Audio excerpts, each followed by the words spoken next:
បច្ចុប្បន្ននេះយើងបានធ្វើរួចមកហើយដែលយើងបានធ្វើនៅមុខប្រាសាទអង្គរវត្តមានថាយើងបានគឺកន្លែងហ្នឹងគឺយើងមិនអនុញ្ញាតឲ្យយានយន្តឬក៏អីទេមានថាឆ្លងកាត់ទេបន្តិចអាចកង់ហើយនឹងថ្មើរជើងដែលអាចលេងនៅមុខបរិវេណប្រាសាទអង្គរវត្តខាងលិចហ្នឹងហើយគាត់អាចឆ្លងស្ពានបដែតទឹកចូលទៅលេងរមណីយដ្ឋានអង្គររបស់យើងបាន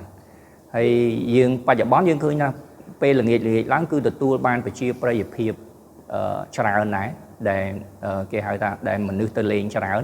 បច្ចុប្បន្នហ្នឹងដែលយើងទទួលបានភ្ញៀវទេសចរច្រើនដែរដែលជាពិសេសគឺភ្ញៀវទេសចរក្នុងស្រុកយើងដែលគាត់ទៅលំហែកាយនៅមុខប្រាសាទអង្គរវត្តហ្នឹងដែលយើងរៀបចំនៅកន្លែងហ្នឹងហើយយើងពុំទាន់បានពិនិត្យមើលឃើញនៅកន្លែងផ្សេងទៀតដែលព្រោះយើងគិតថារមណីយដ្ឋានអង្គរយើងប្រាសាទយើងគឺមានថាយើងបានដាក់ឲ្យថ្មើរជើង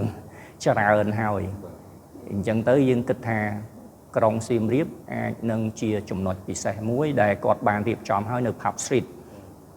ក៏យើងបានរៀបចំហើយដែរអញ្ចឹងវាមានតែពង្រីកនៅផ្នែកណាផ្សេងទៀតនៅក្នុងចំណុចដែលយើងឃើញថាបច្ចុប្បន្ន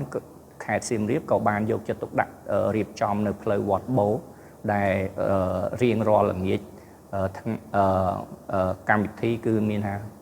គាត់សហការមានថាផ្លូវ street tourist street នៅផ្លូវដូចជា26 28អាហ្នឹងក៏មានដែរអញ្ចឹងនៅចិត្តវត្តបូនៅកន្លែងតាមដងស្ទឹងហ្នឹងគឺគេមានធ្វើ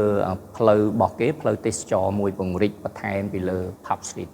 ចំណុចនេះយើងកំពុងតែគិតពីព្រោះយើងមានការគិតគូរទៅដល់តំបន់ជាពិសេសគឺក្រុងអង្គរធំយើងហ្នឹងយើងកំពុងតែគិតប៉ុន្តែយើងត្រូវប្រើដោយសារទំហំធំ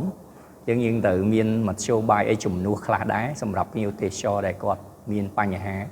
យើងកំពុងតែគិតគូរពីបញ្ហាហ្នឹងដែរហើយយើង